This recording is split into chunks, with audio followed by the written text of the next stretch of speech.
Now, before you jump to integration by parts, let's not do that. If you do this by integration by parts, you're wasting a lot of time and making it very hard. Let's just idealize the fact that cosine squared x is equal to 1/2 plus cosine 2. Nope, this is not 20. It's supposed to be a 2x divided by 2. This is a well-known identity.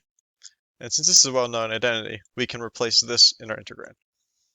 So now we just have the integral of 1/2 plus cosine 2x over 2 dx. In integrating this is a lot easier. So we just get x over 2 plus, it's going to be sine 2x divided by 4. And then again, of course, don't forget your plus c. So this is your answer.